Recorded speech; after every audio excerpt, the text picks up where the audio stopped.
Então, pessoal, boa tarde a todos novamente. Então, hoje a gente vai dar continuidade às nossas aulas de biologia das criptógamas. Hoje a gente vai falar sobre fungos, que não está dentro do reino Plantae, mas como eu falei para vocês, por tradição, né, por muito tempo os fungos foram estudados dentro desse grupo. E aí, então, a gente, por tradição, continua estudando os fungos dentro de biologia das criptógamas. Era para a gente ter trabalhado líquens na aula anterior, e aí, como a gente vai estar trabalhando com fungos, né, então acabei colocando para a gente trabalhar hoje líquens, os líquens e as micorrizas, tá? Que está dentro desse grupo dos fungos. Qualquer dúvida, então vocês podem levantar a mão e fazer perguntas sem problema nenhum. Pode mandar no chat que eu estou acessando aqui também pelo celular, consigo ver a mensagem de vocês. Então, para a gente fazer uma introdução aqui, inicial, falar sobre os micro-organismos. As aulas anteriores a gente falou então sobre as algas, e falou principalmente aí, a gente foi fazendo uma evolução das algas e algumas diferenciações unicelulares, pluricelulares, até chegar nas clorófitas, que possivelmente foram delas que evoluíram então para o reino vegetal. E hoje a gente vai dar uma retornada, né? Vai sair do reino dos protistas e pular um pouquinho para o reino dos fungos, que inicialmente também achavam, né, que seriam plantas também, porém depois eles foram classificados em um reino separado. E a gente vai ver qual é a importância então desses micro-organismos tanto para o mundo, né, e tanto também para o reino vegetal. Então, quando a gente fala de micro-organismos, então a gente abrange todos os seres que são micro, e foram eles que foram os primeiros a existir no planeta. Então, a gente sabe que evolutivamente, né, pela ciência, na parte da biogênese, então, o que é mais aceito foram que as bactérias foram os primeiros seres vivos do planeta. Surgiram em torno de 3 a 9 bilhões de anos atrás, com a junção dos gases que existiam na atmosfera naquela época, e através dos raios que caíam sobre a água e aquela grande matéria orgânica, né, começaram a formar os primeiros aminoácidos. Esses aminoácidos formaram os primeiros coacervados, que deram origem então aos primeiros micro-organismos que eram do reino Monera. A partir daí então, esses seres eles começaram a evoluir, isso de forma muito lenta, porque passaram aí bilhões de anos, né, até chegar à raça humana. Então eles foram evoluindo e adquirindo diversas características de adaptação, e através dessas características de adaptação, então foram tomando diversas relações de forma e função e deram origem até o reino animal, né? E deram origem também a todos os outros reinos.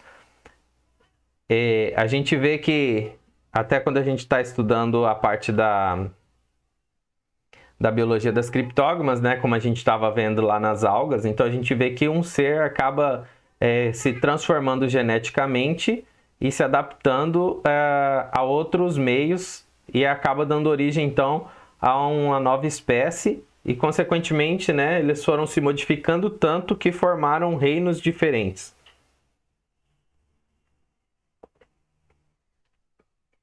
Os fungos, eles são seres eucarióticos. Eles se diferenciam então do reino Monera por ter esse envoltório nuclear, e consequentemente por ter esse envoltório nuclear eles também vão ter estruturas membranosas, as organelas membranosas, retículo endoplasmático, complexo de Golgi, vão ter as mitocôndrias também. Então eles são seres um pouquinho mais complexos que as bactérias. Então, só por eles terem então esse envoltório nuclear, eles já saem do reino Monera. Eles podem ser organismos tanto unicelulares quanto pluricelulares. São seres que tiveram que sair, né, do reino Plantae por ter algumas diferenciações. Então, eles eram seres que tinham parede celular e eram eucarióticos. Por isso, no início, eles eram classificados no reino das plantas, né? Depois foram vendo que eles não tinham tanta semelhança com as plantas por eles serem seres aclorofilados e a parede celular deles não era composta por celulose, né? E eles também não armazenavam amido, então aí tinha uma diferenciação muito grande para o reino vegetal. E os fungos, eles também têm algumas características que são iguais às dos animais. Então, eles produzem quitina na parede celular, e a quitina ela está presente em muitos seres vivos que são os animais, principalmente dos artrópodes, e eles armazenam glicogênio conforme vários animais, inclusive a gente. Então, a glicose neles são armazenados na forma de glicogênio. Os fungos, né, geralmente, quando a gente estuda aí, a gente pega os 4 principais grupos de filos dos fungos, que é os zigomicotas, os deuteromicotas, os ascomicotas e os basidiomicotas, que são esses aqui, que são seres unicelulares. Esses deuteromicotas aqui, que são os fungos, né, que eles têm características meio distintas ainda do reino dos fungos, então eles não têm todas as características iguais, os fungos. Seriam fungos mais primitivos. E aí tem o ascomicotas, que já formam essa parte pluricelular, que forma esse ascom aqui, que é o corpo de frutificação dele para liberação de esporos. E tem o basidiomicota também, que são aqueles cogumelos mais bonitinhos que a gente encontra na vegetação, que também formam o corpo de frutificação. Mas, né, eles são classificados aí em vários grupos. Então tem o eumicota, mastigomicota, zigomicota, o ascomicota, o deuteromicota, o basidiomicota. Tem o critridiomicota, o neocalismastigomicota. Meu Deus do céu. Parecendo trava-língua, né? Blastocladiomicota, microsporidia e o glomeromicota. Tá? Então, esses aqui são os filos das classificações dos fungos. Porém, aqui, os que mais estão presentes aí no que a gente vai trabalhar de líquens e micorrizas são os zigomicotas, os que estão no grupo dos ascomicotas e os basidiomicotas, tá? Então, esses aqui são os que estão mais presentes aí no que a gente vai trabalhar agora, relacionando então aos líquens e às micorrizas.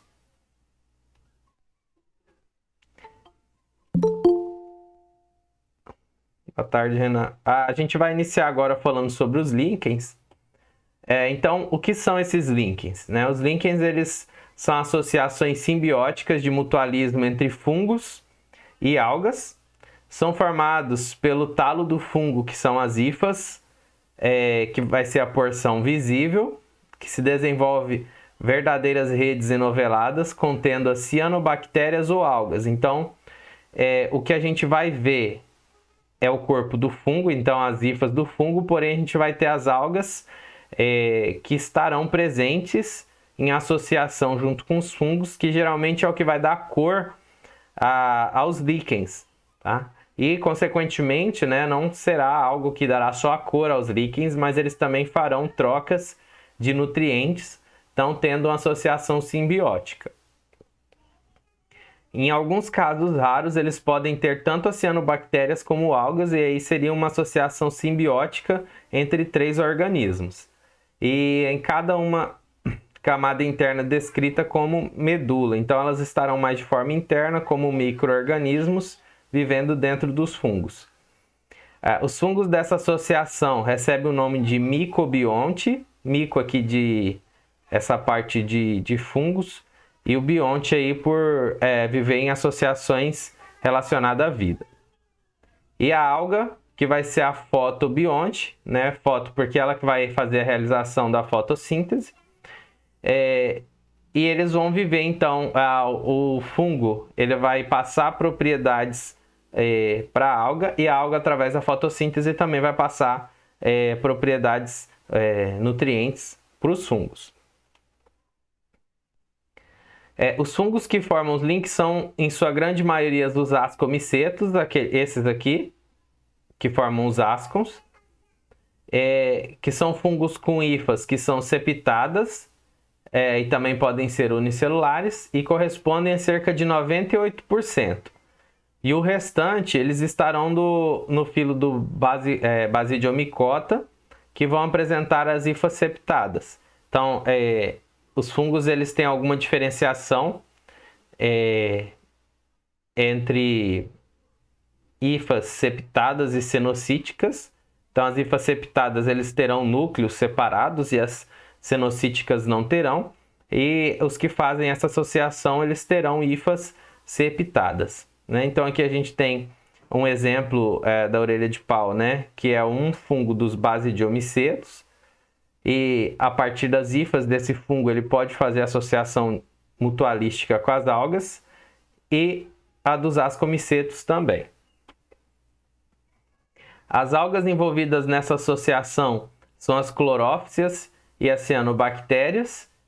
Então eu não coloquei aqui imagem porque a gente trabalhou elas agora nas aulas anteriores, tá? Então as clorófias, as algas verdes, mas a gente viu que pode mudar a coloração, né? Não somente a alga verde, porque elas também podem ter outras colorações dependendo dos outros pigmentos que elas podem existir nelas, né? Que pode existir nelas. As principais características morfológicas dos líquens, então. O talo que determina a morfologia do líquen, aí ele pode ser classificado em 3 tipos em relação ao talo, que vai ser o crostoso, o folioso e o fruticoso. Qual que é o crostoso? O crostoso é aquele talo que é semelhante a uma crosta, que encontra-se fortemente aderido ao substrato.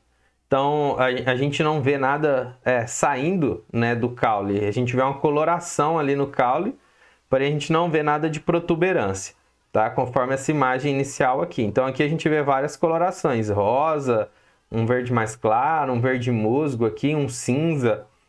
Esse outro aqui também é uma associação. Esse é o fruticoso, que é um talo parecido com arbusto e tem a posição mais ereta. Então, ele vai ter essa protuberância, vai sair do caule, né? E esse outro aqui é o exemplo do folioso, que é um talo bem parecido com folhas,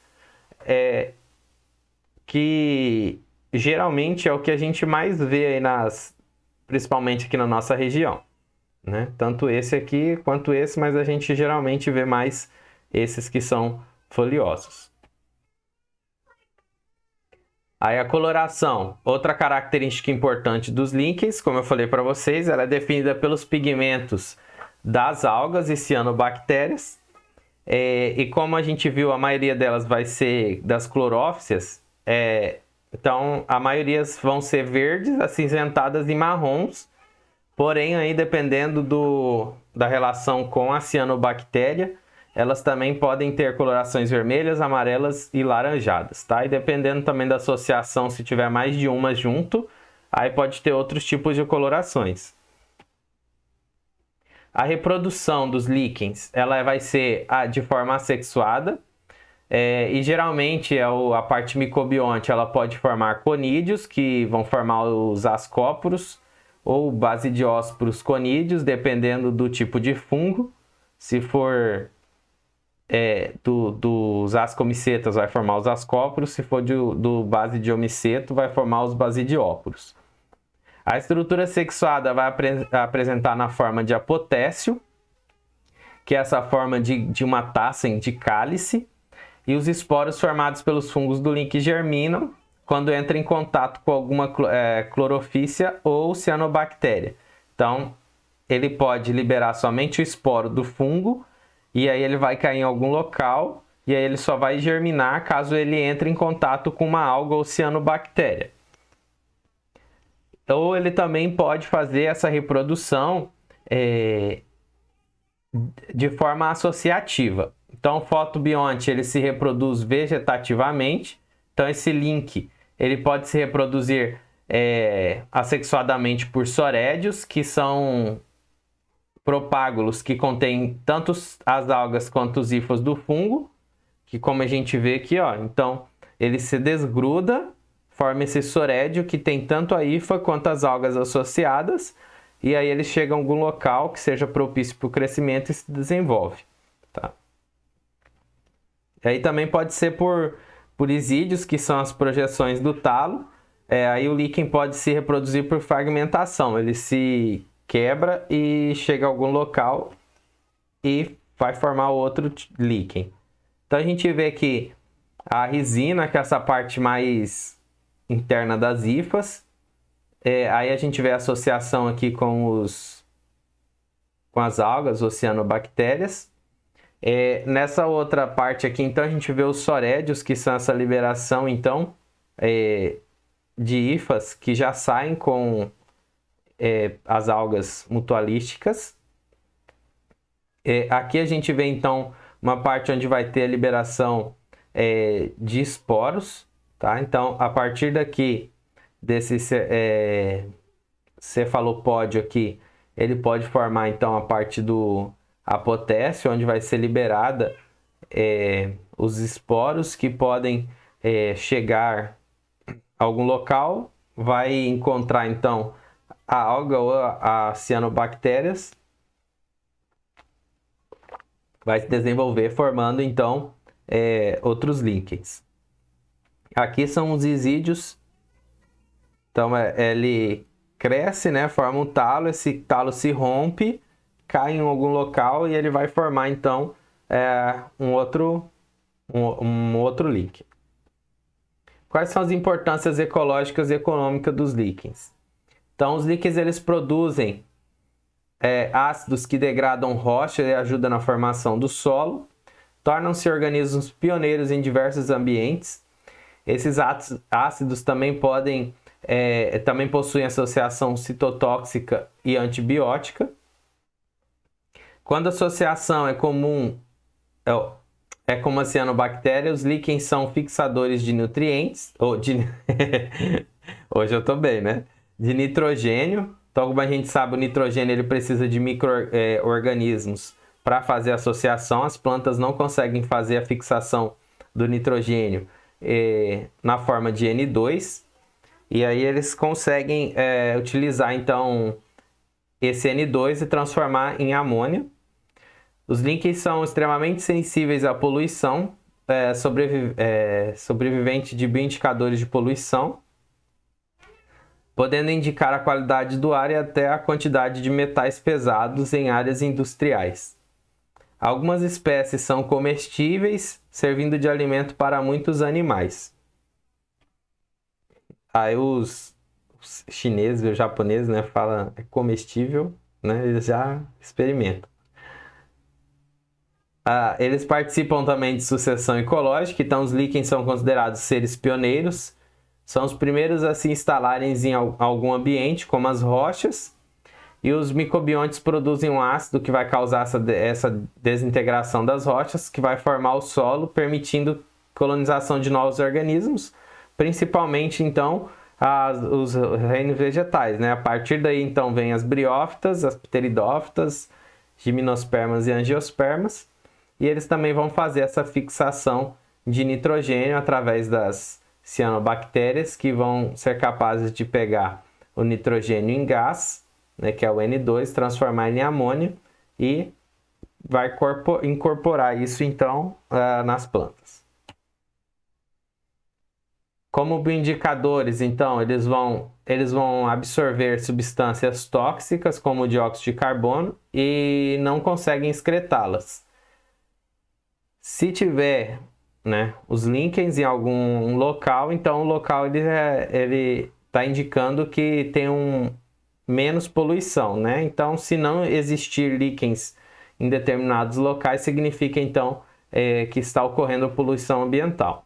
E eles também podem ser utilizados aí na produção de alimentos, de medicamentos e cosméticos.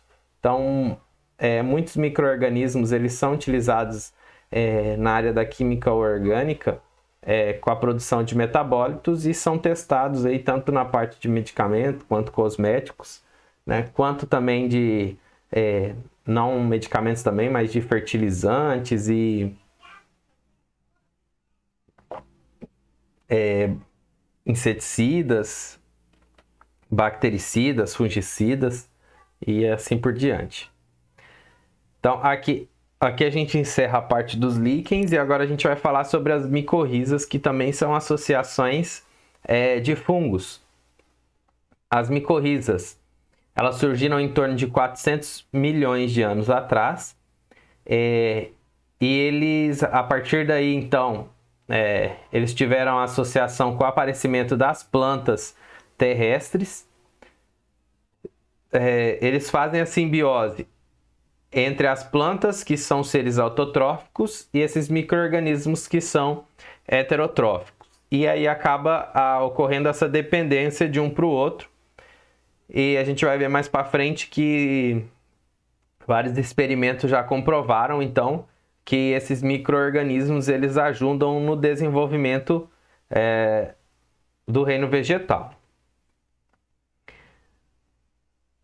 As micorrizas, elas são provenientes, né, evolutivamente aí, de fungos saprofíticos, que são fungos que vivem degradando a matéria morta. Surgiram em torno aí de 1 bilhão de anos atrás os fungos saprofíticos, e só que aí eles foram em torno de 600 milhões de anos, então eles foram elaborando estratégia para colonizar os tecidos vegetais, até chegar a estabelecer então mutualismo com as plantas. Então a gente viu que há 1 bilhão de anos atrás surgiram os fungos saprofíticos e 400 milhões surgiram as micorrizas. Então teve um período aí de 600 milhões até esses fungos conseguirem então adentrarem o tecido vegetal. Os fungos saprofíticos, então, eles estão geralmente aqui nos zigomicetos, basidiomicetos e ascomicetos. Então, esses também são os principais filos de fungos que fazem parte das micorrizas. Então, a gente viu que esses aqui são os principais mesmo, tanto para a formação dos líquens quanto das micorrizas. Então, a gente viu que o fungo aí, ele vai formar esse corpo de frutificação, né? Principalmente esses que são pluricelulares, que vai ser do filo do basidiomicetos e dos ascomicetos. Eles vão formar esse grupo de frutificação, porém aqui embaixo da terra vai ser como se fossem raízes, que são as hifas, que vão percorrer aí, principalmente a região da rizosfera, que é a região rica em raízes de plantas. Aqui a gente vê então alguns exemplos dessa associação. Então aqui a gente vê uma micorriza formando uma vesícula, né? Aqui a gente também vê, aqui a gente vê a hifa dela, aqui a gente vê também a formação então dessas hifas dentro da célula vegetal. Quais são as exigências dessa simbiose para a formação das micorrizas? Então, as exigências: capacidade de comunicar a planta com o fungo com a planta. Eles vão precisar de mecanismos de tropismo e tactismo, ou seja, né, a planta vai precisar, tanto a planta quanto o fungo, eles vão precisar de respostas externas para eles conseguirem se desenvolver. E esse tactismo, eles também terão a capacidade de modificar, né, mover as células através desse estímulo externo.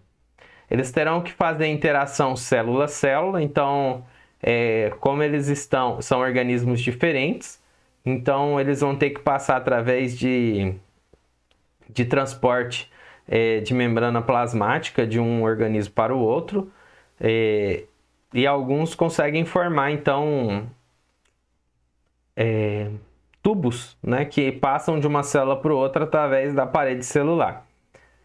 A integração tem que ser morfológica e funcional, contando, então, que os dois tenham benefícios com essa integração.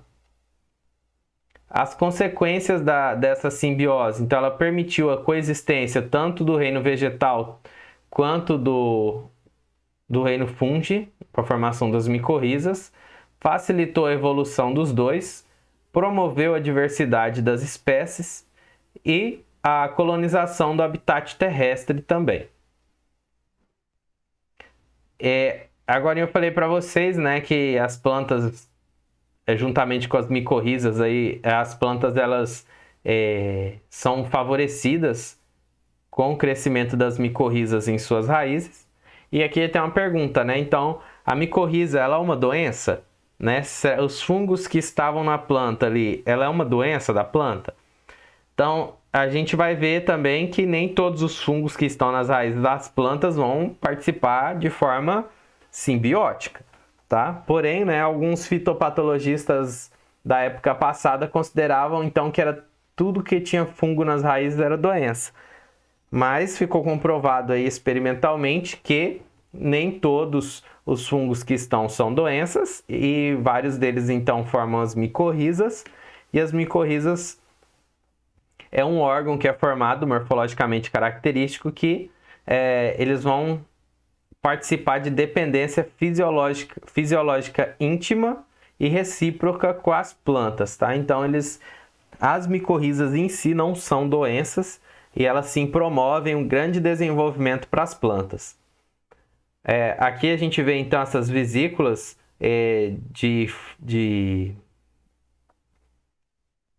das micorrizas.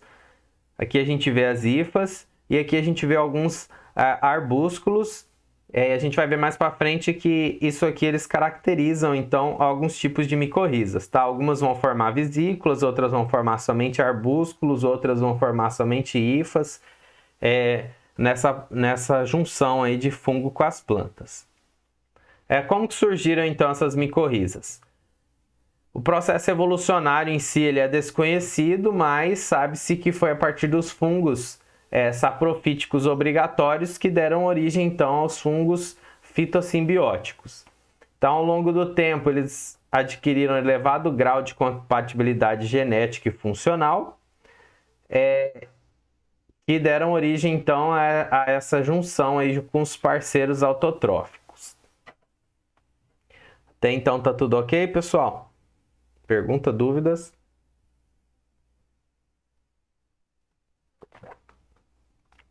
Tudo certo? Tá. Dá continuidade, então. Dando continuidade, então, como surgiram as micorrizas? Os fungos saprófitas, para eles se transformarem, então, em fungos simbióticos, eles tiveram que perder a capacidade saprofítica e também perder a capacidade de patogenia, de causar doenças para as plantas, tá? Depois eu vou mandar lá no grupo de vocês um documentário que passou no Fantástico sobre uns fungos que eles eram micorrizas, né? Eles estavam vivendo de forma simbiótica com uma floresta de conídeas, e isso nos Estados Unidos. E a ação antrópica fez com que os fungos retornassem na capacidade de patogenia e acabou então destruindo vários hectares dessa floresta, porque as plantas elas acabaram se tornando mais suscetíveis então a doenças. Eles também precisaram, além de perder essas capacidades saprofíticas e de patogenia, eles tiveram que adquirir a capacidade de síntese de enzimas hidrolíticas, e essas enzimas hidrolíticas elas tiveram a capacidade, então, de romper o tecido vegetal, fazer necrose das células, para eles conseguirem, então, adentrarem o tecido vegetal. Então, como eu falei para vocês, todos os fungos de raiz eles são micorrizas. Então, nem todos os fungos que habitam as raízes eles são micorrizas. Os fungos que não vão ter efeito nenhum sobre as raízes, eles não são micorrizas. Os que tiverem vivenda de ação naturalista também não vão ter. E associações peritróficas também, ou seja, só vão ficar próximo da raiz e não terão essa simbiose, né? A planta ela não diretamente ela não vai estar ligada ao fungo e o fungo diretamente não estará ligado à planta. Consequentemente, eles não serão micorrizas, e aí tanto é que vários desses fungos também que estarão em relações naturalistas e associações peritróficas, eles podem se tornar patogênicos para essas plantas, né? Contrariamente aí às micorrizas. O simbiotropismo aí, ele pode ser facultativo ou obrigatório. O facultativo são fungos associados às raízes que ainda têm certa capacidade saprofítica, e os obrigatórios são os fungos que perdeu totalmente essa capacidade de se alimentar de matéria morta, e eles precisam agora exclusivamente das células hospedeiras vivas para completar o ciclo dele, tá? Então tem esses dois tipos de simbiotrofismo. Eles também tiveram que ter a incapacidade de viver saprotificamente e a incapacidade de realizar fotossíntese, e aí, consequentemente, eles fizeram essa associação com as raízes para obtenção do carbono e de outros nutrientes da planta, né? Então, esse carbono ele vai vir em forma de glicose, que é o metabólito principal da fotossíntese, que vai ter que vai fazer então essa associação do carbono atmosférico, que estava inicialmente na forma de CO2 e foi transformado em glicose, e isso vai ser passado para os fungos. E o que o fungo vai passar, né, então, para as plantas? A gente vai ver que eles vão estar ligados aí na absorção de nutrientes como fósforo, nitrogênio, magnésio e outros tipos de nutrientes que estão ligados principalmente ao solo. É uma parceria favorecida, então, pelo biotrofismo bem desenvolvido, balanceado e permanente, compatibilidade estrutural e fisiológica entre os parceiros, habilidade dos simbiontes de atuar de maneira regular, controlando os benefícios mútuos da relação, tá? Então, vamos fazer uma associação, né? Legal. Será que todos os casamentos são simbióticos, né? Será que todos os casamentos aí possuem uma parceria bem desenvolvida, balanceada e permanente? Será que tem uma boa compatibilidade estrutural e fisiológica entre os parceiros?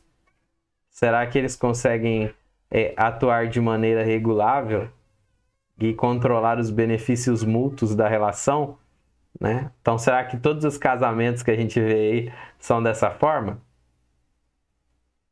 Quem é casado aí que está participando da aula?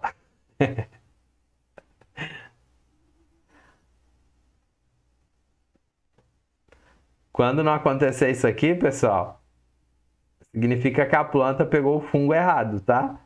Então, pegou o fungo errado, isso aqui vai se transformar então em algo desastroso, tá? Benefícios para a relação da micorriza, então. Ele vai aumentar a produção da planta em solos marginais e vão facilitar a recuperação de áreas degradadas e solos contaminados.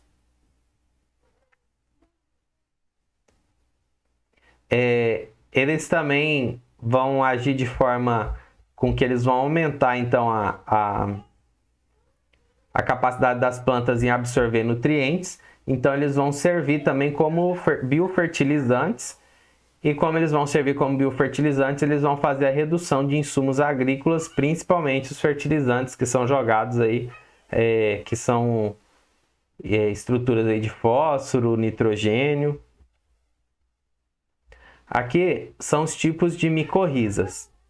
As micorrizas, elas também têm tipos diferentes. Então tem as arbusculares, tem as ectomicorrizas, tem as orquidoides, tem as ectoendomicorrizas, tem as arbutoides e tem as ericoides. Querem continuar? Querem fazer um intervalinho para tomar uma água? Tá todo mundo quietinho?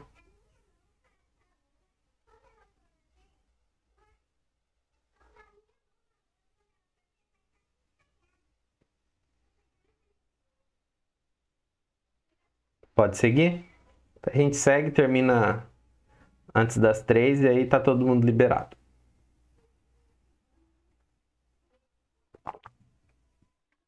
Então vamos lá. Aqui, pessoal, essa tabela que foi retirada de um artigo falando sobre a simbiose das micorrizas. Então aqui a gente vê são os que formam vesículas arbusculares, as ectomicorrizas, a ectoendomicorrizas, os arbutoides. Aí tem os monotropoides também, que vai ser os que vão ser só ligar um tipo de planta. Tem os ericoides e os das orquídeas, tá? Os orquioides. Eles vão ser fungos, né? Das vesículas aqui. Vão existir apenas os zigomicetos e eles estarão aí tanto em briófitas quanto pteridófitas, com as gimnospermas quanto angiospermas. O das ectomicorrizas, então, vão estar presentes tanto os basídeos, quanto os ascos, quanto os zigomicetos, e eles estarão presentes somente nas gimnospermas e angiospermas. As ectoendomicorrizas, eles podem ser basídeo ou ascos, que eles vão estar nos gimnospermas e angiospermas. Dos arbutoides, eles só podem ser basidiomicetos e estarão somente nessa classe dos ericales. O dos monotropoides vai ser basidiomiceto, vai estar na família dos monotropaceae. Os ericoides vai ser ascomicetos, vão estar nessas duas classes. E os orquioides vai ser os basidiomicetos, que vai estar presente apenas na família das orquídeas. Agora a gente vai ver então cada uma dessas formas de micorrizas.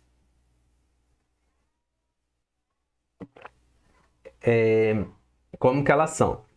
Então, as arbusculares, elas são formadas por fungos glomeromicotas, que são fungos septados, que vão colonizar gimnospermas e angiospermas, e também algumas briófitas e pteridófitas.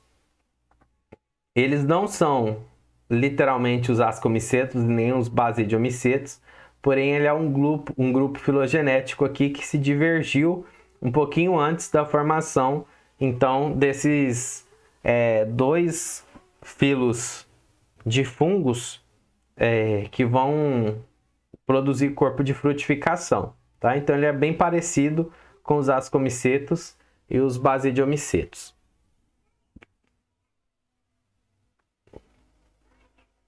Eles vão formar arbúsculos dentro das raízes, que são estruturas ramificadas e típicas, então, das micorrizas arbusculares.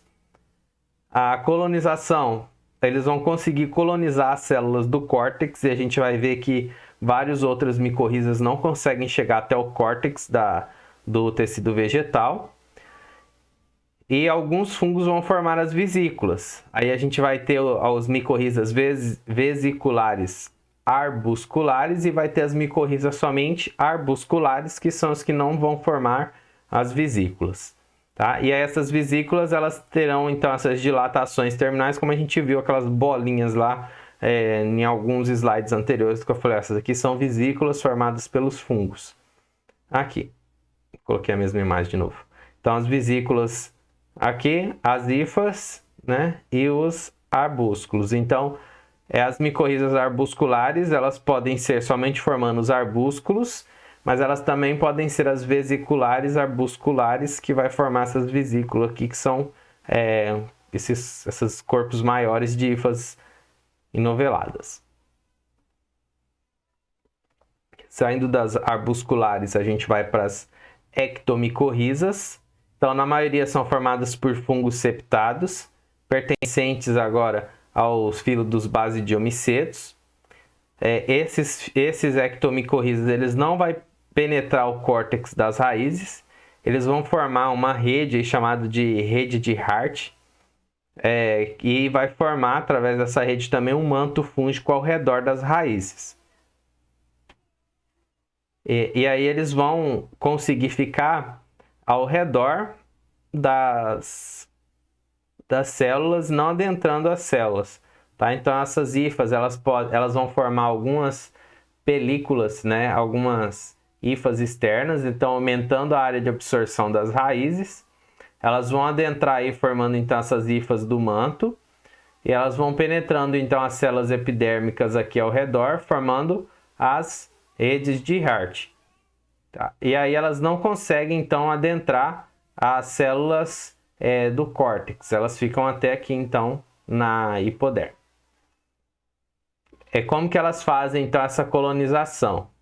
Então primeiro, eles fazem ativação dos propágulos do fungo, vão formar as hifas na rizosfera, que é essa região do solo onde tem as raízes das plantas. Vai ter a formação do manto e do rizomorfo. Eles vão conseguir fazer a penetração nas junções celulares das raízes, então nas junções das células, que vão estar entre as células. Aí vai conseguir fazer a colonização do córtex pelas hifas. Então eles vão conseguir colonizar ao redor aqui e vai formar essa rede de Hart, tá? Aqui a gente vê então, nessa primeira e na segunda, tanto a colonização dessas ectomicorrizas nas angiospermas quanto nas gimnospermas. Aqui a gente consegue ver um corte transversal de uma raiz, onde a gente consegue ver então essa rede de Hart.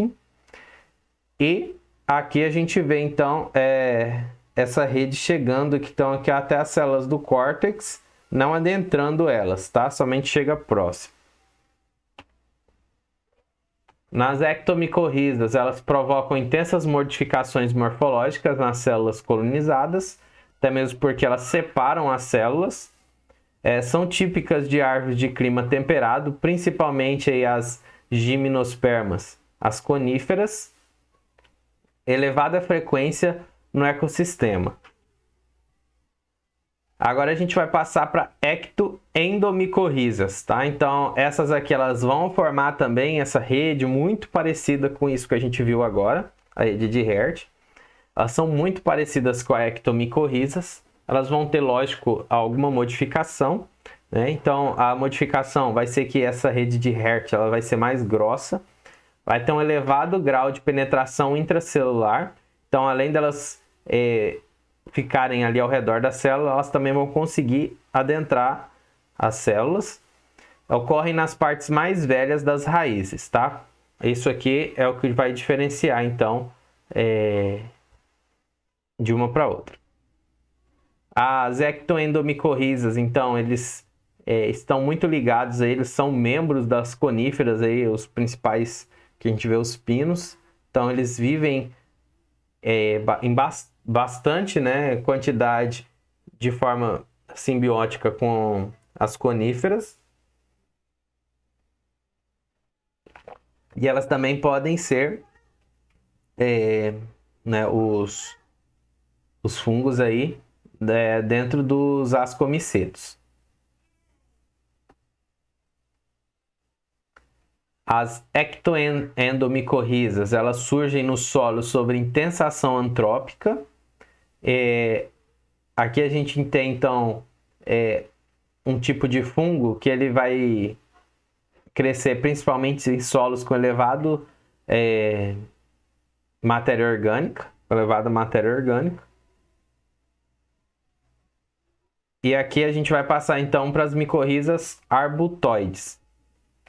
São espécies, algumas espécies vegetais, então, que têm essa relação simbiótica aqui, é a pirola elíptica e Arctostaphylos uva-ursi. Tá? Elas são bastante pequenas, esses vegetais aqui, porém eles vivem também de forma simbiótica com os fungos, formando, então, as micorrizas arbutoides. Os fungos que geralmente fazem, então, essa união aí A gente tem dois gêneros aqui, o Lactarius e o Russula, que formam então esses dois tipos de corpos de frutificação. E eles vivem em simbiose com essa planta, que é bastante pequena, a Monotropa uniflora, mas elas vivem também com relação simbiótica nas raízes. As micorrizas arbutoides. Então aqui a gente também tem alguns outros corpos de frutificação de outras espécies que fazem essa associação com as hifas que estão aí dentro do solo. E essa micoheterotropia, que é as plantas que vão absorver substâncias dos fungos, né? Então, às vezes a gente vê só falando, planta autotrófica, planta autotrófica, planta autotrófica. A planta ela também tem uma parte heterotrófica. Por quê? Se fosse assim, a planta não precisaria tanto do solo rico em matéria orgânica para crescer, né? Então, eles também necessitam então de adquirir outras substâncias que eles não produzem, né? Então, não só somente a parte da autotrofia que vai fazer com que as plantas se alimentam. Então, as partes que são aclorofiladas das plantas e também as plantas que estão em fase aclorofiladas, ou seja, né, as plantas que ainda não possuem a clorofila, principalmente na parte germinativa, elas vão depender muito dos fungos que também são desprovidos de clorofila e eles vão passar os nutrientes para essas plantas, né, sem precisar que o fungo seja um ser autotrófico. Então, eles vão depender de suprimento externo de compostos orgânicos que vão ser fornecidos pelo fungo para ocorrer a germinação. E aí, dentro das micorrizas, que são as orquioides, elas têm esse principal ligamento, então, nas plantas aclorofiladas, que no caso vai ser na parte germinativa das orquídeas, e elas só vão conseguir germinar então, se tiver esses fungos que vão fornecer o suprimento necessário de compostos orgânicos para ele se desenvolver. O estímulo que o fungo causa na planta, ele vai originar-se do solo ou de um hospedeiro secundário. A gente vê, por exemplo, no pinus, eles podem passar, né, diretamente a substância retirada do solo e passar diretamente para a planta, ou o fungo também consegue passar de um hospedeiro secundário. Então, eles conseguem retirar de um outro hospedeiro. Então, por exemplo, vamos supor na associação de líquens, né? E aí o fungo, os líquens eles vão produzir através das algas a parte autotrófica, e aí o fungo ele consegue retirar dos líquens e aí passar para a planta, tá? Então, eles podem passar diretamente do solo ou de outro hospedeiro. Como eu falei para vocês, essa microheterotrofia, elas necessitam ocorrer nas orquídeas, também necessitam ocorrer nas briófitas e nas pteridófitas, que são os próximos conteúdos nossos aí, nos estágios gametofíticos, tá? Esses estágios gametofíticos a gente vai ver que são os estágios onde eles vão produzir o gameta, porque eles vão viver em dois tipos de estágios, que são os gametofíticos e os esporofíticos. Os gametofíticos eles vão produzir os gametas e, consequentemente, a partir da junção dos gametas vão formar então a parte esporofítica que vai liberar esporos, tá? Então eles vão viver de duas formas, tanto na liberação de gametas quanto na liberação de esporos, e quando eles estão na fase gametofítica, eles estarão ligados então à alimentação também através da micoheterotrofia, né, que vai existir as micorrizas. Os fungos vão transferir compostos orgânicos, então o hospedeiro secundário vai passar para o hospedeiro que vai ser monotropóide, ou seja, o que vai estar ligado à planta, que vai ser também aclorofilado, e vai ter grande importância e função ecológica e para o crescimento e desenvolvimento das plantas. As micorrizas ericoides, elas vão ocorrer na família Ericácea, são plantas distribuídas no mundo todo, principalmente no hemisfério norte, porém elas também podem ocorrer em outras famílias. Então, pode também ter na família das Epacridaceae, que existem muito no hemisfério sul, e alguns gêneros de plantas aí como Rhododendron, Vaccinium e Epacris. Então, essas aqui são os principais classes, né, taxons de plantas aí que possuem as micorrizas ericoides.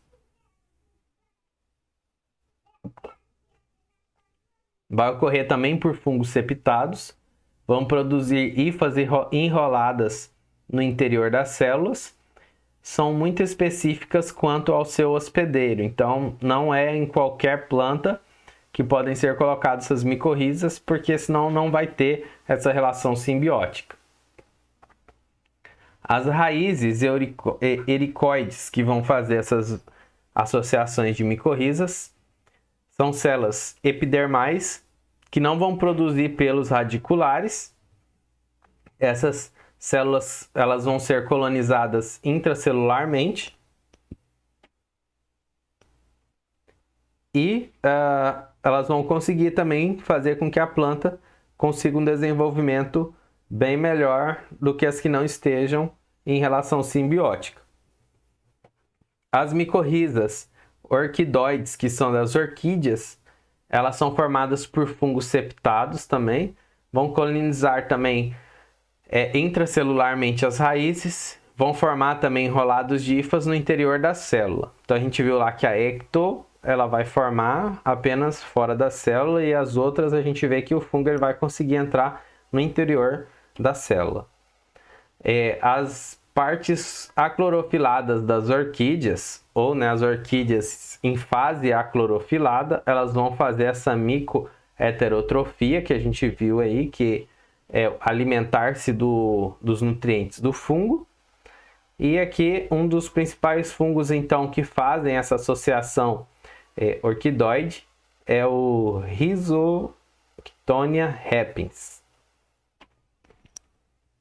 Então, encerrando aí os tipos de micorrizas, aqui a gente faz então um resumão de como que é então essa associação de micorriza simbiótica aí entre os fungos e as raízes da planta. Então aqui a gente tem uma única raiz aí em corte transversal, e aí cada aqui está separado como que é a associação de cada tipo desses fungos, tá? Então os arbusculares aqui, que vai ser de forma endomicorriza, né, ó, endo, aí aqui tem o ecto e aqui tem o ecto com endo junto. Então o único que vai ficar por fora das células é somente os ectomicorrizas. O restante todos vão conseguir adentrar dentro da célula, tá? A diferenciação aqui que esses arbusculares eles vão ser apenas com os organismos, né, os fungos zigomicetos, que são unicelulares, e então eles vão formar essas hifas, conseguem tanto ficar de forma fora da célula aqui como dentro das células. Os orquioides, então, eles vão ser os basidiomicetos, que vão conseguir adentrar também dentro da célula, ó, formando esses enovelados de fungo dentro da célula. Aqui a gente tem os ericoides, que também são endomicorrizas, mas são fungos aqui ascomicetos. Então aqui, ó, zigomicetos, basidiomicetos, aqui já são ascomicetos. Aqui eles vão formar os arbutoides, que são ectoendomicorrizas, então eles vão ficar tanto na parte extracelular, quanto também vão formar partes intracelulares. E tem os basidiomicetos, ascomicetos ou zigomicetos aqui, que podem formar os ectomicorrizas, que vão ficar apenas então ao redor das células, tá? Então esse aqui é o resumão do que a gente viu dos tipos das micorrizas. As ectomicorrizas, eles vão conseguir fazer alterações morfológicas nas raízes colonizadas. Essa associação, então, das ectomicorrizas e das endomicorrizas, eles vão fazer com que a fisiologia tanto da planta quanto do fungo seja mudada e ocorra uma associação. Então, do fungo para a planta, nas endomicorrizas, vai aumentar a absorção de fósforo orgânico pelo fungo da solução do solo. Vai ter a conversão do fósforo em glânulos de polifosfato nos vacúolos. Vai ter armazenamento nas vesículas e o fósforo inorgânico ele vai ser transferido para a parte aérea via xilema.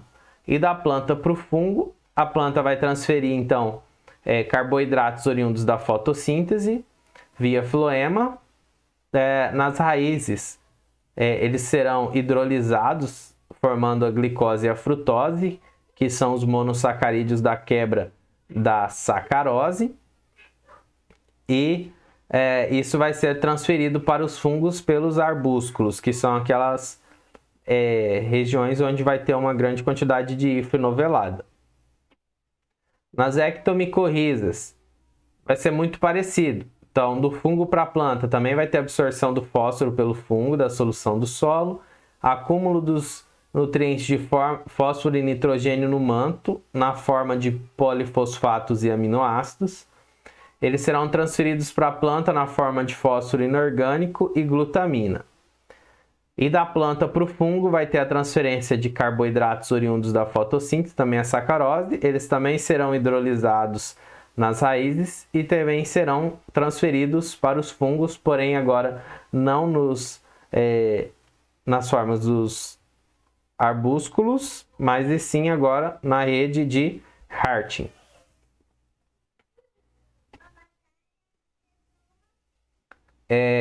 Aqui a gente tem então os efeitos mais comuns de práticas agronômicas que vão modificar o ambiente de camada arável e vão influenciar então a formação dessas micorrizas, que são as monoculturas, a rotação, o pósio, a policultura, o cultivo intensivo, os fertilizantes, a calagem, os pesticidas.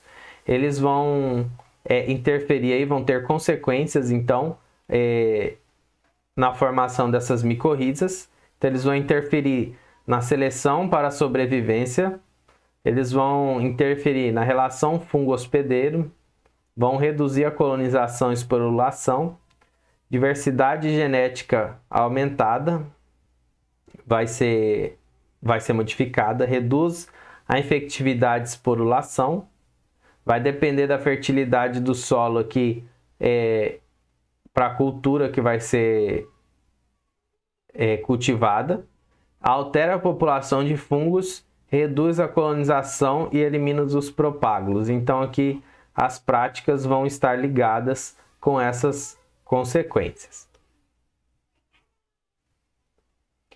Os fatores que influenciam a formação das micorrizas, então os fatores climáticos que vão influenciar vai ser a intensidade luminosa, temperatura e quantidade de distribuição das chuvas. Os efeitos na planta, então vai ter melhoria no estado nutricional, por aumentar a área de absorção das raízes devido às mudanças morfológicas e fisiológicas nas plantas. Como a gente viu, vários hifas elas vão continuar fora das raízes também, fazendo essas absorções. Vai aumentar a mobilização e a transferência de nutrientes como fósforo, nitrogênio, cobre e zinco. Maior capacidade de sobrevivência e crescimento inicial das mudas transplantadas. Vão possuir também maior produtividade em solos mais pobres e locais adversos. Vão ter maior tolerância das plantas aos estresses abióticos. Redução das perdas por fatores bióticos. Aqui a gente vê nessa imagem, então, a figura A e a figura B aqui, onde são mudas de genipapo que foram inoculadas, micorrizas e as que não foram inoculadas. Então, na A aqui, a gente vê uma diferenciação muito grande de uma planta onde foi inoculada uma micorriza e da outra que não foi inoculada. A gente vê como é grotesco então o desenvolvimento dessas mudas. Só que, como eu falei para vocês, tem muitas micorrizas que são elas não conseguem então fazer essa simbiose com qualquer tipo de planta. Então, nesse caso aqui, por exemplo, ó, foram inoculados tipos de fungos diferentes para a produção de micorriza. Na A foi inoculada aqui Scutellospora heterogama e no B foi inoculado o Gomus etunicatum. Então a gente vê que também teve diferença de crescimento. Então a gente viu que nem toda micorriza ela consegue fazer associação com todo tipo de planta. Então no caso da A aqui, ele não serviu muito aí para o crescimento nutricional da planta, enquanto que esse outro fungo aqui, ele serviu sim como micorriza e deu um desenvolvimento enorme aqui para o crescimento dessa muda. Eles também podem provocar efeitos que não são nutricionais, que vão ser mais de forma física, então eles vão formar uma barreira física resultante do desenvolvimento do manto, que vão proteger as raízes, aumento da resistência das plantas ao déficit hídrico. Plantas com grande quantidade de segmentos radiculares colonizadas apresentam redução significativa ao ataque dos patógenos. Então, os fungos eles têm um grande potencial de metabólitos secundários, que, como eu falei para vocês, eles são estudados, né, e são retirados para a produção de bactericida, fungicida. Então eles conseguem produzir isso de forma natural, in natura mesmo no ambiente, e isso vai servir para proteger a planta também contra esses invasores patógenos. Eles vão fazer absorção de fitotoxinas que podem ter efeito contra a ação de patógenos. Competição por substrato ou compostos estimulantes na micorricosfera, responsável pelo quimiotatismo de patógenos, acúmulo de substâncias antimicrobianas nas células corticais como o tanino, modificação do espectro e quantidade de exudatos que estimulam e dão sustentação à comunidade microbiana como ação antagônica. Deixa eu tomar água aqui que minha garganta já...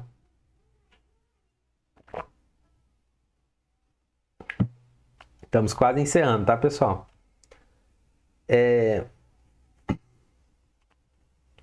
Aqui, então, ele pode ter, as micorrizas pode ter ação como biofertilizantes, como biocontroladora e como biorreguladora, tá? Então, por exemplo, como biofertilizantes, ele vai ter maior absorção e utilização de nutrientes do solo. Isso se ocorrer de forma natural, então não precisa colocar então fertilizantes nas culturas, amenização de estresses nutricionais, nutrição balanceada, acesso a nutrientes poucos disponíveis. Então eles vão favorecer aí com essa parte de fertilização. Biocontrolador, então eles vão reduzir os patógenos e pragas, redução dos danos também pelas pragas e doenças, amenização de estresses causados por fatores aí diversos como metais pesados e poluentes orgânicos, efeitos benéficos na agregação do solo, melhora a conservação da água e do solo. E a biorreguladora, eles vão atuar na produção, acúmulo de substância reguladora de crescimento, interface favoravelmente na relação água-planta, alterações bioquímicas e fisiológicas, também vai estar na relação favorável da relação água-planta, que vai aumentar a tolerância do déficit hídrico, vai aumentar também alterações bioquímicas e fisiológicas aqui no acúmulo de certos metabólitos secundários. A gente encerra então aqui. Se tiver alguma pergunta, dúvida, podem fazer, fique à vontade. Como não teve pergunta e dúvidas durante a aula, né, acabou mais cedo a aula. Tá tudo ok? Mandaram aqui, tá tudo ok. Estou interrompendo a gravação. Aí eu vou só tentar baixar ela já aqui para mandar lá pro